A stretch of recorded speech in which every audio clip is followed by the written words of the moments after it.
신실한 마음으로 교회를 찾아주신 사랑하는 이문동교회 성도 여러분 안녕하십니까? 또 각 처소에서 예배드리시는 우리 성도 여러분 안녕하십니까? 저는 오늘 이제 고린도전서 저희가 지난주엔 생애빛을 다 끝냈고요. 오늘은 또 고린도전서가 끝나는 날입니다. 벌써 저희가 10주간의 시간을 보냈는데요. 오늘의 말씀의 제목은 오늘의 승리, 영원한 승리의 보증이라는 제목으로 함께 고린도전서 15장의 내용을 우리가 함께 연구해보는 시간을 갖겠습니다. 고린도서 15장은 부활에 대한 바울의 신학에 대한 이야기가 있습니다. 계속 반복해서 이 부활에 대해서 특별히 고린도 교회에 바울이 말씀을 전했는데요. 우리가 부활하면 오늘날에는 여러 부정적인 시각들이 있습니다. 예를 들면 어차피 부활할 테니까 지금 삶은 중요하지 않다는 식으로 해서 현세의 삶을 부활을 자꾸 생각하면서 제대로 살지 않음으로 인해서 사회적 책임감이나 도덕적 책임감의 결여를 여러 사람들이 갖기도 합니다. 또 현재의 고통과 어려움을 너무 경시해버리는 어째 부활에 대한 생각을 하면서요. 또 과학적 세계관과 부활의 어떤 이 신학이 충돌하는 경우가 있습니다. 또 여러 종교적 갈등들이 있기도 합니다. 그래서 이 부활이라고 하는 것이 여러 논쟁이 되기도 하고 가볍게 여겨지기도 하고 여러 의미들이 있는 것 같습니다. 또 부활에 대한 이제 개념을 우리가 좀 생각해 보면 겨울이 지나고 봄이 오는 어떤 자연의 순환을 부활의 어떤 개념으로도 가볍게 얘기하기도 하고, 또 보니까 어떤 분은 컴퓨터 시스템이 오류 났을 때 이게 재부팅하는 것을 이렇게 부활하는 것처럼 이렇게 얘기하기도 하고요. 가장 인상 깊은 것은 이거 같습니다. 잠을 자고 우리가 깨어나는 것을 항상 부활의 연습을 한다고도 하죠. 또 어떤 분들은 죽지 않는 혼, 그죠? 어떤 그 부활이 불멸이제 개념이잖아요. 그러니까 사람이 죽어도 그의 어떤 사상, 자신의 이름, 어떤 그런 개념으로 사람들이 여러 부활에 대해서 얘기하기도 합니다. 중요한 것은 이 부활의 개념이 불확실하고 모호할 때 우리는 여러 불안을 느낄 수 있다는 것이고요. 또 신앙이 온전히 제대로 설 수 없다라고 하는 것입니다. 그래서 우리가 이 부활에 대해서 오늘 바울이 말한 이 고린도전서 15장을 중심으로 함께 좀 살펴보고자 합니다. 사전에 보니까요, 부활은 구약에서는 확실하게 언급되지는 않지만 여러 흔적들이 있다고 말하고요. 그리고 신약에서는 보편적인 사상이라고 합니다. 제가 두 번 말할 필요 없이 부활을 잘 아실 것입니다. 특별히 예수 그리스도의 부활이 우리에게 중요하다는 사실을 여기서 말해주고 있는데요. 이 고린도전서 15장에는 다음과 같이 여러 이렇게 분류가 있겠습니다만 4가지로 SDA 주석은 얘기합니다. 부활이 있다는 증거에 대해서, 그들의 어떤 경험에 대해서 얘기하고 있고요. 그리고 부활 이후에 몸에 대해서, 여러분 이 부활에 대한 개념은 우리가 몸을 어떻게 대해야 되는지에 대한 개념을 잘 알려줍니다. 세 번째는 이 부활은 반드시 뭐하고 연결되냐면 바울도 강조를 합니다. 바로 재림. 이 부활과 재림에 관한 진술을 하고요. 연결되는 연속성을 가진. 그리고 마지막은 부활 신앙의, 이것이 사실 제일 중요하고 오늘 말씀을 나누고자 하는 핵심이 되겠습니다만은, 부활 신앙이 그래서 우리에게 어떤 힘이 되는지, 어떤 위로가 되는지에 대해서 바울이 이야기합니다.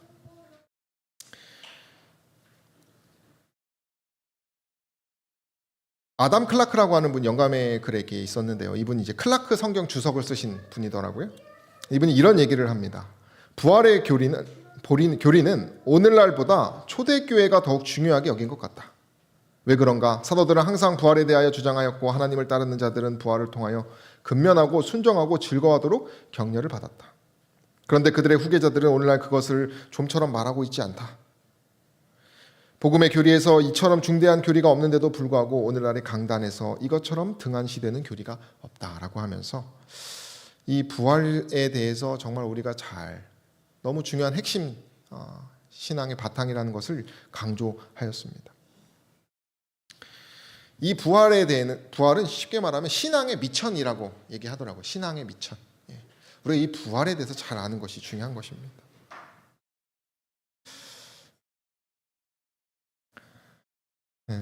저희가 이제 목회자 협의회에서 최희천 교수님을 통해서 이 부활에 대해서 이제 고린도서 15장에 대해서 해석하는 것을 제가 가지고 왔는데요.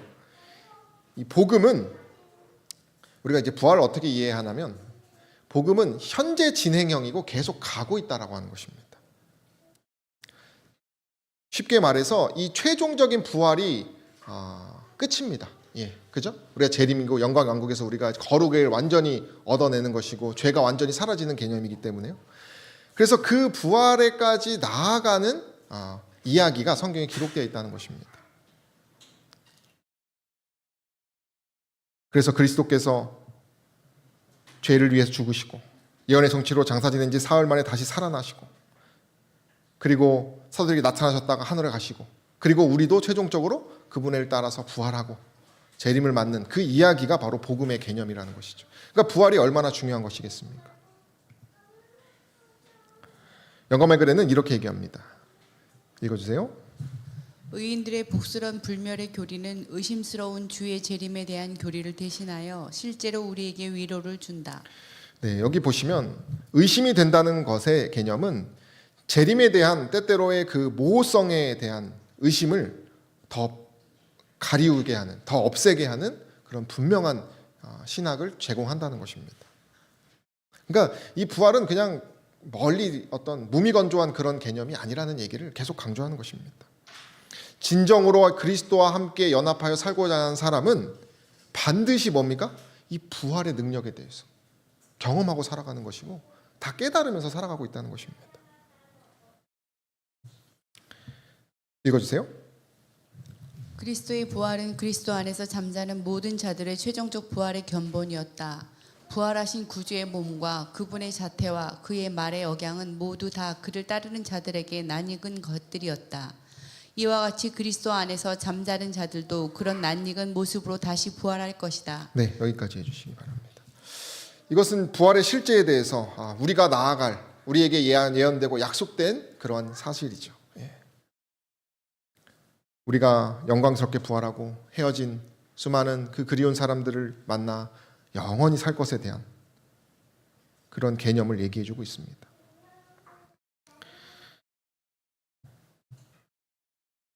이것은 영감의 글에 나타난 예수 그리스도의 부활이 얼마나 실제적이었는지에 대한 글입니다. 이러한 그리스도의 경험이 곧 우리들의 경험이 될 것이라는 것입니다. 그것이 믿는 자들에게 위로와 능력이 된다는 것입니다. 예수께서 부활하시고 그 못자국난 손을 여러 500여 명이라고 말합니다. 바울은 여기서 그 사람들이 다 본 것입니다. 얼마나 그들에게 힘이 되었겠습니까? 그 실제에 대해서 바울은 이렇게 얘기합니다. 죽은 자의 부활도 이와 같으니 썩을 것으로 심고 썩지 아니할 것으로 다시 살며. 여기 보면 부활의 때의 몸에 대한 개념을 잘 설명해 주는데요. 썩을 것이 썩지 않을 것이 되고 욕된 것이 영광스럽게 되고 약한 것이 강한 것이 되고 육의 몸이 신령한 몸이 되고 이 육이라고 하는 개념은 우리의 육체를 얘기하기도 하지만 어떤 세상 것을 얘기하는 것입니다. 이 세상 것으로부터 다 우리가 정결되는 개념을 말하는 것이죠. 땅에서 나는 것이 하늘에서 나고 첫사람 아담, 죄로 된 아담이 마지막 아담인 그리스도의 의로 우리가 되어진다는 개념을 바울은 여러 번 얘기하고 있습니다. 그렇다면 이 바울이 이와 같은 이 부활의 개념에 대해서 고린도 15장에 어떻게 고린도 교인들에게 했을지를 우리가 좀 살펴보겠는데요. 부활에 대한 고린도 교회의 어떤 역사를 우리가 좀 보겠습니다. 읽어주시면 감사하겠습니다. 고린도의 신도들 중에 도덕적 수준이 저하됨에 따라서 그들의 신앙의 기본적인 어떤 부분들을 포기하는 자들이 있었다. 어떤 이들은 부활의 교리를 부정하는 데까지 이르렀다. 바울은 그리스도의 부활의 분명한 증거에 관한 명백한 증언으로 이 이단에 대처하였다. 오늘날에도 부활이 경시되는 이유도 마찬가지겠지만은 그 당시에 고린도 교회가 왜 부활에 대해서 경시됐다고 말합니까? 도덕적 수준이 저하되었다는 것입니다. 그들의 신앙적 표준이 낮아졌다는 것입니다. 그들의 배경을 우리가 좀 보면 헬레니즘 문화와 로마 제국의 영향으로 인해서 헬레니즘 철학에는 영혼 불멸을 많이 강조합니다. 그리고 육체의 부활을 부정했다고 합니다. 육체를 되게 썩은 것으로 여겼고 몸에 대한 개념이 달랐어요. 그러한 사상이 지배적이었기 때문에 믿는다고 하는 사람들의 신학이 약해질 수밖에 없었습니다. 더하여 고린도 교회는 어떤 교회입니까? 이제 막 시작되고 이방인들과 유대인들과 그런 어떤 신실한 자들과 신실하지 못한 자들과 거룩한 어떤 생활 습관을 가진 사람들과 전혀 이방에서 세속적인 것을 즐기며 살다가 회심하여 돌아온 사람들이 함께 모인 그런 교회였기 때문에 신앙의 깊이 또 신학의 깊이가 약했다는 것입니다. 어떤 사람에게는 이 부활의 교리가 참으로 좋았겠습니다마는 어떤 사람에게는 이 부활이 너무나 어렵고 딴 사람이나 아주 특별한 사람이나 깨닫고 사는 것처럼 보이게 하는 그런 믿음의 확신이 부족한 상황에서 그들은 살았기 때문에 또 더하여 고린도 사회에서 이런 그리스도를 믿는 신앙을 갖는다는 것은 되게 웃음거리였습니다. 십자가라고 하는 그 불쾌한 것을 믿고 그리스도를 쫓아 사회에서 보기에는 그런 사형수잖아요. 그죠? 사형수. 비웃거나 박해했을 가능성이 있었기 때문에 그러한 사회적 압력으로 인해서 고린도의 신도들은 더 자유롭지 못하게 아마 이 부활에 대해서 생각했을 것입니다. 뿐만 아니라 이 부활이 만약에 실제적인 힘이 있었다면은 많은 사람들이 그것을 믿고 따랐을 것이에요. 그러나 고린도 교회의 문제는 무엇이었습니까? 당파를 짓고요. 사랑이 없고 도덕적 혼란이 있고 서로 에고 싸움을 끊임없이 하는 교회였기 때문에 이 신앙의 본질에 대해서 정말 이 부활이 그리스도가 말하셨던 또 바울이 깨달았던 그 바울은 다메섹 도상에서 그 부활에 대해서 깨달았다고 하더라고요. 정말 그 신앙의 참 능력에 대해서 가리워진 것입니다. 여러 문제로 인해서. 그래서 바울이 힘을 내어서 부활에 대해서 한 장에 걸쳐서 설명하는 것입니다. 신약도 수많은 곳에서 부활에 대해서 얘기를 하지만은 바울만큼 이 부활에 대해서 여러 설명을 하는 사람이 없다는 것이죠. 바울은 다음과 같이 얘기합니다. 읽어주세요. 그리스도께서 죽은 자 가운데서 다시 살아나셨다 전파되었거늘 너희 중에서 어떤 이들은 어찌하여 죽은 자 가운데서 부활이 없다 하느냐. 만일 죽은 자의 부활이 없으면 그리스도도 다시 살지 못하셨으리라. 그리스도께서 만일 다시 살지 못하셨으면 우리의 전파하는 것도 헛것이요 또 너희 믿음도 헛것이며. 네. 어찌하여 부활이 없다 하느냐. 이 부활에 대해 이 부활 신학에 대해서 바울은 너무나 중요하게 생각했던 사람이기 때문에 모든 것이 헛것이라는 것입니다. 바울이 고린도서 보면은 이렇게 불쌍히 여기는 개념이 좀 나옵니다. 여러분 그리스도인에게 만약에 부활이 없다면은 가장 불쌍한 사람은 제가 볼 땐 그리스도인입니다. 수많은 손해와 또 수많은 자신의 유익을 포기하면서 누가 보기엔 정말 바보 같은 길을 걷는 사람들이 그리스도인들입니다. 그 그리스도인들이 왜 그것을 다 희생하면서 그 길을 걸어갑니까? 부활하신 그리스도가 있었기 때문이죠.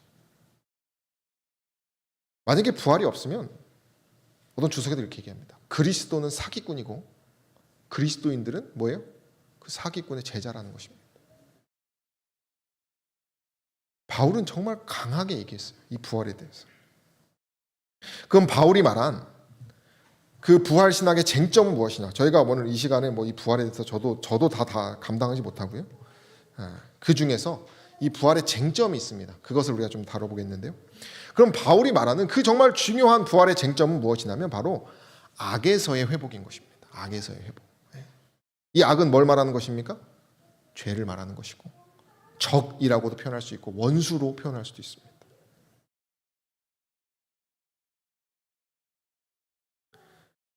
그래서 그리스도는 단순히 예수 그리스도의 그러한 왕국의 어떤 우리를 들어가게 하시기 위하여 이 땅에 오신 것뿐만이 아니라 그분의 사명은 뭘 파괴하는 것입니까? 이 죄를 파괴하는 것입니다. 사망, 여기 보면 사망을 의인화시킵니다. 사망아 너의 쏘는 것이 어디 있느냐 하면서 그 마귀로부터 시작된 악, 그것을 파괴시키게 하여 오신 것이 바로 부활의 핵심 쟁점이라는 것입니다. 죽음을 파괴하고 죽음이 소멸되기 위해서는 반드시 뭐가 필요합니까? 부활하는 개념이 필요했던 것입니다. 오늘날에는 죽음을 마치 사람은 되게 낭만적으로 표현할 때가 있는 것 같아요. 죽음. 마치 죽음이 친구다 이렇게 하면서. 어차피 사람은 뭐예요? 철학가들이 그렇게 얘기를 많이 합니다. 그 죽음에 대해서. 그러나 그리스도의 신앙은 이 죽음은 뭐입니까? 죄입니다. 죄의 삭시. 이거는 마귀가 하나님을 그 왕위를 찬탈하기 위하여 꿰어내게 하는 개념이라는 것이죠. 그래서 그리스도인들은 이 죽음에 대해서 이 부활의 신학을 가진 사람들은 아까도 말했지만 몸에 대한 새로운 개념을 가질 뿐만 아니라 몸을 소중히 여기게 되겠죠. 이 죽음에 대해서 준비하고 깨어 있는 것입니다.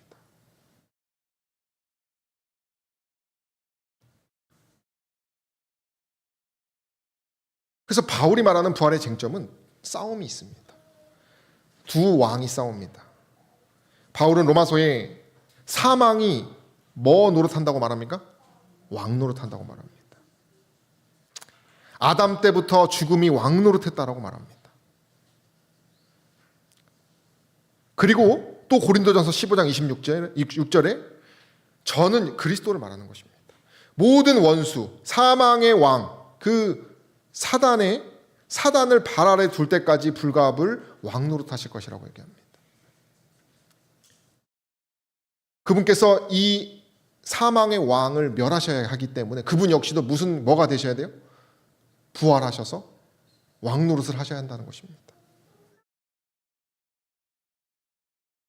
죄가 세상의 죽음을 가져왔지만 다시 그리스도께서 그 죄를 이기게 하는 승리를 가져오시는 그러한 왕 노릇을 하신다는 것입니다. 그래서 바울이 말하는 부활의 쟁점은 이 왕들까지 끊임없는 대쟁투라는 것입니다. 그 한가운데 무슨 신학이 있다는 것입니까? 이 부활이라고 하는 것이 있다는 것이죠.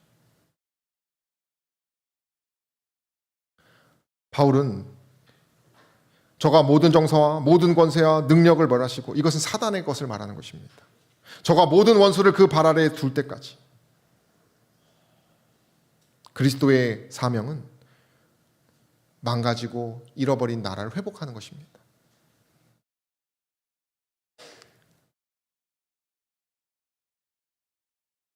예수 그리스도의 부활은 선과 악의 대쟁투의 새 시대를 열었다 이렇게 표현합니다. 부활이 그만큼 그 악과의 싸움에서 그리고 악을 멸하시고 회복시키기 위한 정말 그러한 사명을 가진 그리스도의 부활에 대해서 우리는 깊이 정말 진지하게 생각해야 한다는 것입니다.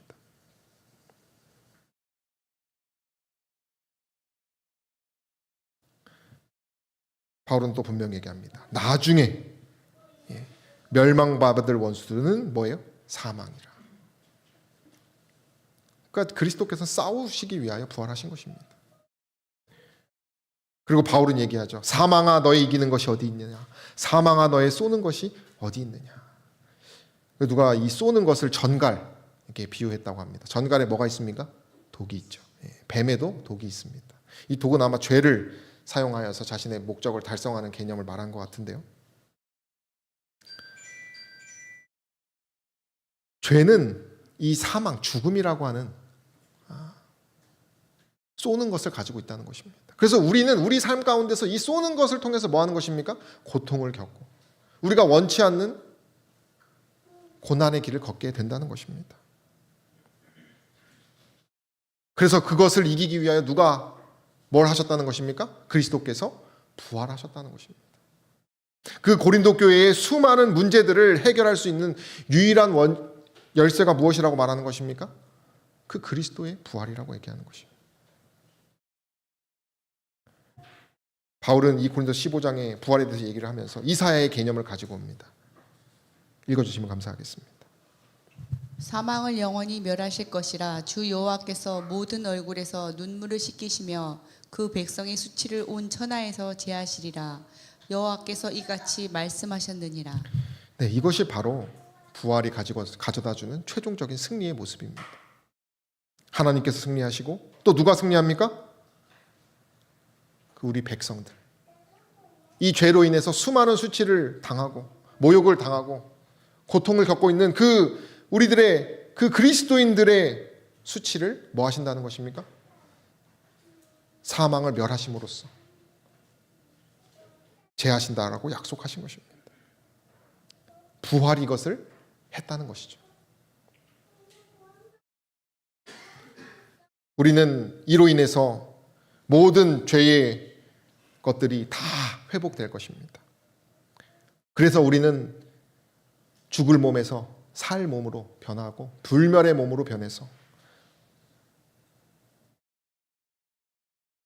온전한 거룩을 우리는 이룰 것이에요. 정말 그 신앙의 그 깃발을 향하여 저와 여러분들이 날마다 나아가시게 되기를 간절히 소망합니다. 그럼 우리가 이제 끝으로 적용을 해보겠습니다. 바울은 이것을 적용하기 위해서 어떤 개념을 가지고 왔냐면 요제절, 절기를 가지고 왔습니다. 저희가 절기 다 배웠지만 화요일 날 다음과 같은 설명을 합니다. 함께 읽어볼까요? 그러나 시작. 그러나 이제 그리스도께서 죽은 자 가운데서 다시 살아 잠자는 자들의 첫 열매가 되셨도다 라고 말합니다.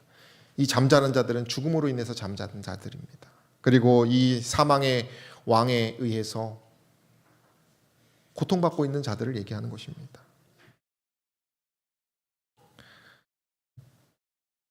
이 개념은 첫 열매가 곧 완전한 추수를 보증한다라고 하는 개념입니다. 예수께서 곡물의 첫 이삭 한 단을 안식일 이튿날에 흔들으라고 했습니다. 6월절 이튿날에. 그 개념은 이 가장 처음 나는 곡식이 이 보리였습니다. 보리. 이 지금 그림은 게네사렛 평야인데요. 여기가 가장 따뜻해서 이 예루살렘 그 이스라엘 전 진역 중에서 보리가 가장 먼저 나는 지역이라고 합니다. 그래서 이 요제절에는 이 게네사렛의 보리를 썼다고 해요. 그러니까 쉽게 말하면 이 게네사렛의 보리가 나는 날에는 뭘 기대하게 하는 것입니까? 아, 예루살렘 전역에 뭐가 나겠구나? 보리가 이제 나겠구나.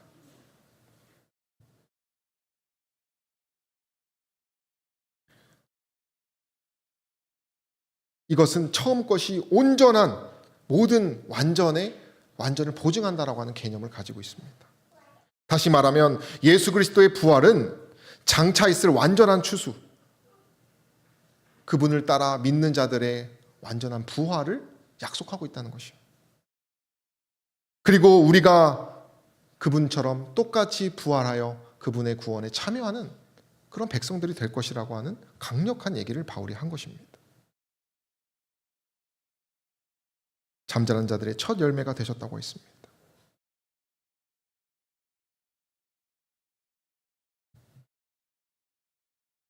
히브리인들의 사상 가운데는 로마서 11장 16절에 보면 뿌리가 거룩한 즉 가지도 거룩하다라는 표현이 있습니다. 이것이 무엇입니까? 가지를 보면 그 뿌리가 어떤지 안다는 것입니다. 이것은 남은 부분을 보면 한 부분, 작은 부분을 보았을 때 전체를 이해할 수 있다라고 하는 개념입니다. 이게 똑같은 것이에요. 처음 보리를 보고 전체를 다 아는 것처럼.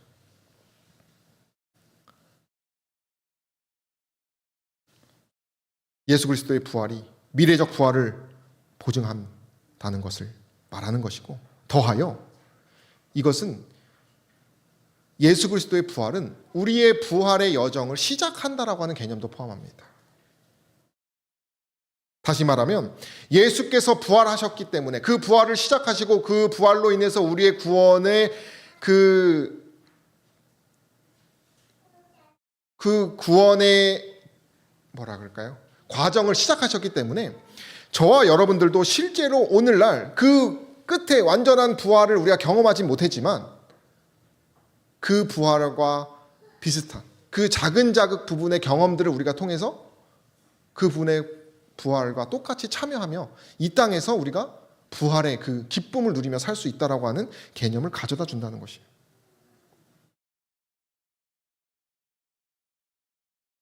우리는 그래서 날마다 부활의 삶을 살아야 합니다. 부활의 적용은 우리가 삶을 사는데 예수 그리스도의 부활은 저기 멀리 있고 내 삶은 새로운 영이 창조되지도 않고 기쁨이 창조되지도 않고 우울하고 낙담 있고 불평불만이 가득한다면 그것이 부활을 믿는 사람의 태도이겠습니까? 어떤 사람이 그런 곳으로 가고 싶겠습니까? 그리스도인들은 빛과 소금의 역할을 감당하라고 했습니다. 하나님께서 그렇게 약속하셨다는 것은 책임지신다는 얘기예요. 그죠? 그럼 우리의 생애에서 뭐가 있어야 되는 것입니까? 예수께서 부활하신 그러한 실제적 경험, 그러한 부분들이 있어야 된다는 것이죠.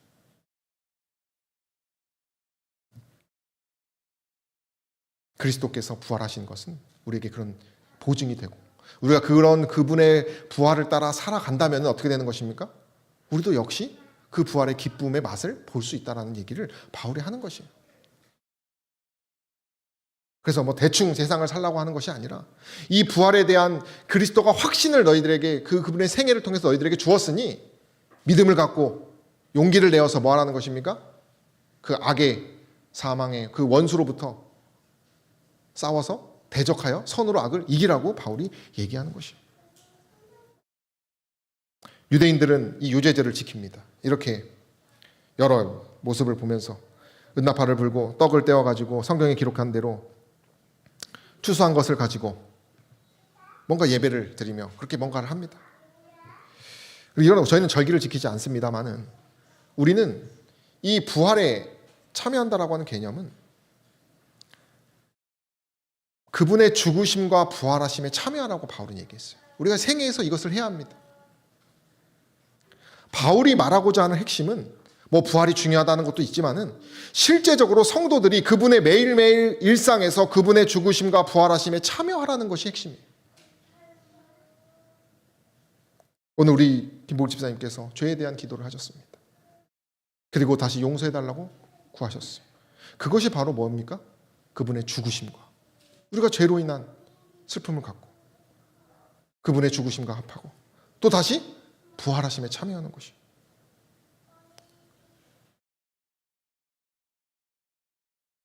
우리가 이러한 일을 생애를 가운데 한다면 미래에 우리가 종국에 얻을 그 부활에 참여하고 있다고 하는 것을 우리가 믿으면 되는 것입니다. 확신할 수 있는 것입니다. 저 여러분들이 날마다 그분의 죽으심과 부활하심에 참여하고 있다고 믿으신다면 우리 뭐 할 수 있는 것이에요? 기뻐할 자격이 있다는 것입니다. 우리 함께 읽어볼까요? 만일 우리가 시작. 만일 우리가 그의 죽으심과 같은 모양으로 연합한 자가 되었으면 또한 그의 부활과 같은 모양으로 연합한 자로 되리라. 우리가 알거니와 우리의 옛사람이 예수와 함께 십자가에 못 박힌 것은 죄의 몸이 죽어 다시는 우리가 죄에게 종노릇하지 아니하려 함이니 이와 같이 너희도 너희 자신을 죄에 대하여는 죽은 자요 그리스도 예수 안에서 하나님께 대하여는 살아있는 자로 여길지어다. 우리가 침례도 무엇입니까? 그분의 죽으심과 부활하심에 참여하는 예식이죠. 우리는 날마다 성령의 침례를 받는 것도 무엇입니까? 이 부활의 신앙에 참여하는 사람들이 된다는 것이에요. 읽어주시면 감사하겠습니다. 부활을 소망한다는 것은 그것에 대해 바라는 것이 아니라 이미 그것이 실제에 참여하는 보증과 확신의 분위기 속에서 사는 것이다. 바울이 말하고자 하는 잠자는 자들의 첫 열매가 되었다라고 하고 그 부활에 대한 개념이 바로 이것이 핵심입니다. 그저 바라는 저 재림 그것이 아니라 내 삶에서 그러한 분위기 가운데 사는 것입니다. 보증을 내가 날마다 확인하면서 살아가는 것입니다. 바울이요 자신은 조사나라고 했습니다. 그죠? 그것은 무슨 뭘 말하냐면 자신을 되게 폄하하는 표현을 했어요. 그가 그러한 죄를 가진 사람이기 때문에 날마다 열정적으로 그분의 은혜의 보좌에 참여하기 위하여 애쓴다라고 하는 표현을 그가 반대로 말한 것이에요. 우리가 사망아 너의 쏘는 것이 어디 있느냐라고 하면서 그 사망을 당당하게 대적하는 그러한 삶은 그냥 얻어지는 것이 아닙니다. 그냥 교회를 다닌다고 얻어지는 것이 아니에요. 우리의 삶 가운데서 부활의 실제에 참여하는 보증을 날마다 확인하며 확신의 분위기 가운데서 우리가 살아가는 것을 말하는 것입니다. 여러분들은 어떤 삶을 살고 계십니까? 날마다 오늘 이 순간 저와 여러분들은 오늘 하루 어떻게 살아가고 계셨습니까? 우리 청년들하고 일기를 나누고 있는데 저는 죽으심과 부활에 참여하는 것이 이런 표현이라고 생각합니다. 나는 평소에 성경을 읽지 않는다. 하지만 성경 구절 하나씩 읽어야겠다는 생각을 해야겠다. 나는 지금 너무 힘들고 지친 어떤 뭔가를 부여잡고 싶은 상황에 있지만은 말씀을 멈추지 않고, 그죠? 말씀을 보겠다.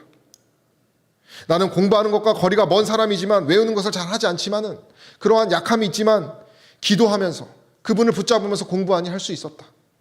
여러분, 이것은 내가 어제 한다고 해서 오늘 다 하는 것이 아니고 날마다 우리 청년들의 어떤 이러한 작은 신앙의 투쟁의 모습처럼 성도님들도 더 잘하고 계시잖아요. 그죠?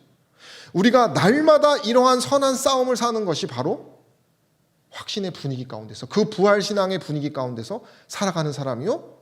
훗날 영광의 그 나라에서 온전한 거룩을 이루고 완전한 부활에 참여하는 그러한 성도들이 된다라고 하는 사실입니다. 여러분들이 날마다 이러한 삶을 살게 되기를 바랍니다. 바울은 이렇게 투쟁하는 사람들은 다음과 같다 그랬어요. 은혜에 들어감을 얻었으며 하나님의 영광을 바라고 즐거워한다라고 그랬습니다. 더하여 환난 중에도 즐거워하고 환난은 인내를 연단은 소망을 이루는 줄 압니다 그랬습니다. 이 부활의 신앙에 참여하는 사람은 바울이 로마서에 말한 것처럼 부끄러운 결과를 걷지 않을 것입니다. 결코 헛된 삶을 살지 않을 것입니다. 사망에게서 지지도 않을 것이에요. 바울이 로마 15장에 이김을 주시는 분이라고 이렇게 말합니다. 이김을 주시는 분. 저는 그것을 승리를 주시는 분이라고 생각합니다. 우리 함께 읽어볼까요? 하루의 주 안에서의 시작. 하루의 주 안에서의 작은 승리는 영원한 승리의 보증.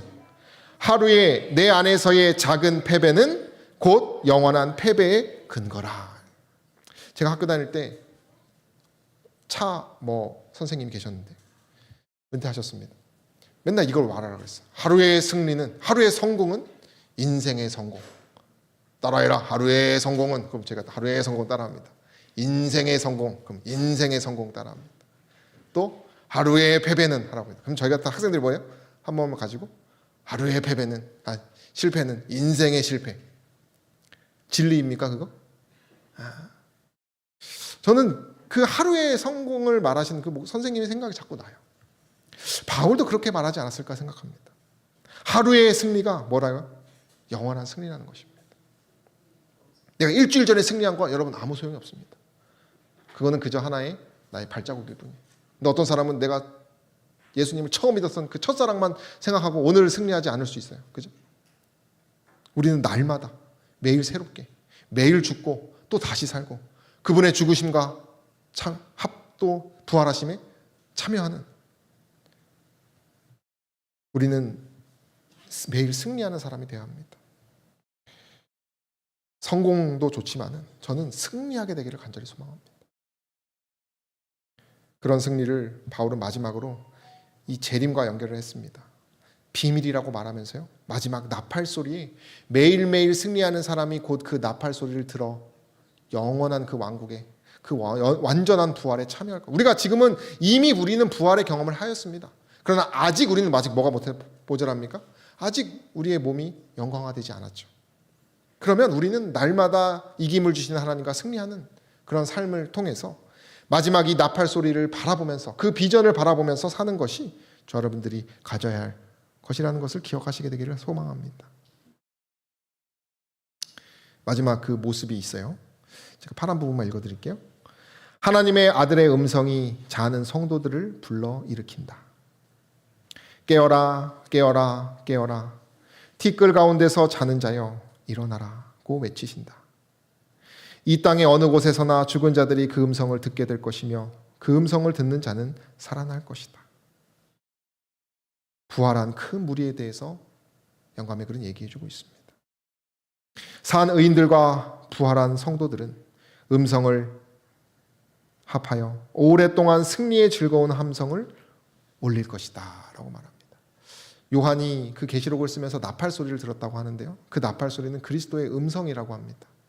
저희는 마지막 날에 그분의 음성을 들을 것입니다. 우리는 그 음성을 바라보면서 날마다 무엇을 해야겠습니까? 부활의 분위기 가운데 살아야 합니다. 우리의 상황이 어떻든지 간에 우리는 끝까지 우리를 연단케 하시고 우리를 종국에는 부활케 하실 그 하나님의 약속을 붙드셔서 이 최후의 우리의 부활을 늘 바라보며 날마다 부활의 신앙을 승리로 이끄시는 저 여러분들을 되기를 간절히 바라며 말씀을 마치겠습니다.